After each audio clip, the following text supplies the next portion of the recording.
This is Radio Nepal. I'm Kaushal Ghimide with the news, the headlines first.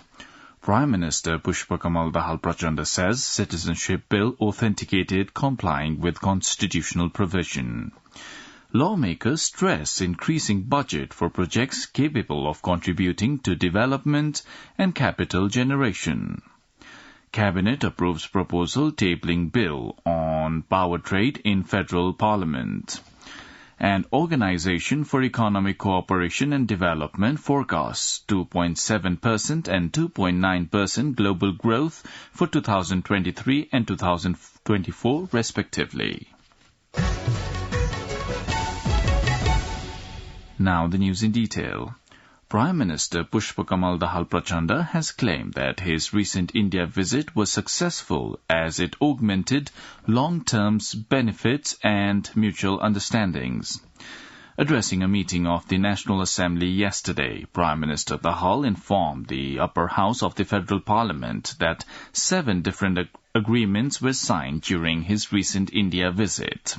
The Prime Minister claimed that during his meeting with his Indian counterpart, the agreement on trade and transit, energy trade, cross-border transmission lines, flood and inundation control, railway and bridge construction, among others, were inked. He further added that the flight route to Nepal had eased and the agreement in the hydropower sector had become stronger. Responding to the MP's concerns regarding the new map kept in the newly built Indian Parliament building, the Prime Minister explained that the Indian side claimed the map to be a historical and cultural one and not a political one. The Prime Minister said he and his Indian counterpart, Narendra Modi, discussed border disputes including in Kalapani and Limpiadhura seriously, and the Indian side pledged to address them. Clarifying the issues of the Authentication of Citizenship Act, Prime Minister Dahal said the bill on citizenship was authenticated after both the chambers of the Federal Parliament approved it. He said the bill was authenticated following all constitutional provisions.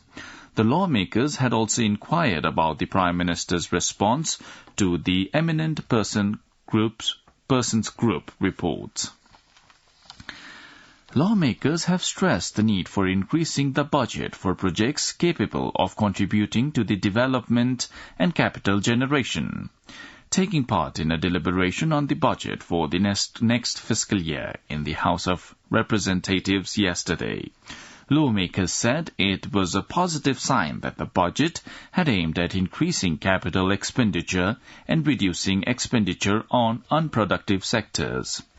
The lawmakers suggested the government take special attention to increasing the quality of Nepali products and productivity, avoiding economic recession and minimizing imports. The parliamentarians also commented that the government should reduce taxes on goods for daily use, address the problems of industrialists, and resolve the issues related to the interest rates of banks. Earlier in the House meeting yesterday, during the 0 hour of the meeting, lawmakers drew the attention of the government towards various matters, including the citizenship bill, delay in infrastructure construction and fertilizers, and seeds for the farmers. The meeting of the Council of Ministers has decided to table the bill designed to make arrangements regarding power trade in the Federal Parliament. Spokesperson of the government and Minister for Communication and Information Technology, Rekha Sharma, said the cabinet meeting yesterday asked the concerned ministry to table the bill in the parliament. Minister Sharma added that the meeting further decided to use the national forest of Rasua and Nuakot and remove the trees there for the right-of-way for the Upper Mailungkhola Hydropower Limited and its tower. Yesterday's cabinet meeting also approved the visit of Kathmandu Metropolitan City Mayor Balendra Shah to Brussels of Belgium in connection with participating in the Metropolis World Congress and Brussels Urban Summit 2023 to be organized in Brussels from the 12th and 15th of June. Minister for Communication and Information Technology, Rekha Sharma, has said the government will reform laws related to the mass communication sector. receiving a report submitted by the Mass Communication Sector Reform Committee at the ministry yesterday. Minister Sharma said it needed its laws to be reformed as it was changing rapidly. The minister-level decision was made on the 10th of March to form a committee under the coordination of senior journalist Dr. Suresh Acharya for furnishing recommendations on policy reforms. The committee submitted a report yesterday. You're listening to Radio Nepal's 8 a.m. English News Bulletin. Time for a short break now. भाउजू दर्शन भाग्यमानी बाबु राम्ररी आइपुग्नु भयो नि हजुर राम्ररी पुगे उ चाहिँ मेरो कलेजको बेस्ट फ्रेन्ड नमस्ते भाउजू नमस्ते आउनु न भित्रै हुन्छ भाउजू अनि दादा त अफिस गइसक्नु भयो होला है उहाँ त बिहानै हो हुन्छ तपाईहरु फ्रेस हुँदै गर्नु न म खाना तयार गर्दै गर्छु है हस् हस् भाउजू ओइ वाइफाई होला नि पासवर्ड माग्न हे त पनि एनटीसी को सस्तो डे प्याक छदैछ नि ए हो र एनटीसी को डे प्याक लिन *1415# डायल गर्न नेपाल टेलिकम राष्ट्रको संचार. You're listening to Radio Nepal's 8 a.m. English News Bulletin. On to more news now. The Kosi province government has formed a talk team in a bid to sort out disputes over the naming of the province.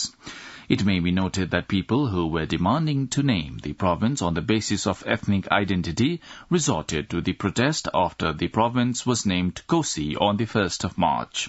On the 29th of May, Chief Minister Hikmat Bahadur Karki urged the agitating group not to make the agitation violent and come for talks for finding a solution. The third South Asian Yoga Sports Competition and the Mount Everest Yoga Festival Championship is starting in Kathmandu from today. Yoga athletes from 7 countries including Afghanistan, Bangladesh, Bhutan, India, the Maldives, Sri Lanka and host Nepal are competing in the regional event to be held from the 8th to 10th of June. Similarly, the Mount Everest Yoga Festival will be held on the 9th and 10th of June. Athletes from Iran and Saudi Arabia are also competing in this tournament along with those from the SAARC member states.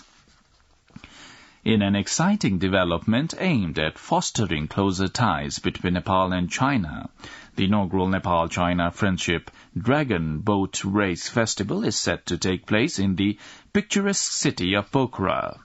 This eagerly anticipated event, organized jointly by the Nepal Tourism Board, the Chinese Embassy in Nepal, and Pokhara Metropolitan City, aims to attract Chinese tourists to Nepal while celebrating cultural exchange and strengthening people-to-people relations. You're listening to Radio Nepal's 8 a.m. English News Bulletin. Now on to some international updates. Global economic growth is projected to reach 2.7% in 2023, according to the Organization for Economic Cooperation and Development, OECD. In its latest economic outlook, the OECD emphasized the positive impact of lower energy prices, which are easing the strain on household budgets. It also noted a recovery in business and consumer sentiment and attributed a boost in global activity to the reopening of China after the COVID-19 pandemic. Tens of millions of people in North America have been warned about potentially dangerous air quality as intense wildfires burn across Canada. According to the BBC, smoke blanketed large areas of Ontario and Quebec on Tuesday, while an orange haze hung over much of the northeastern United States. Some cities, including Toronto and New York, had among the worst air quality in any city in the world overnight. Much of the smoke is coming from Quebec, where 160 fires are burning. Experts say climate change increases the risk of hot, dry weather that is likely to fuel wildfires.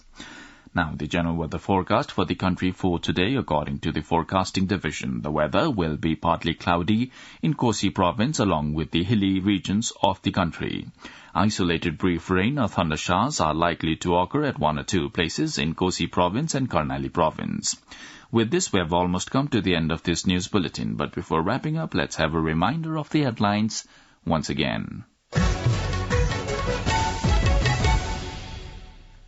Prime Minister Pushpakamal Dahal Prachanda says citizenship bill authenticated complying with constitutional provision.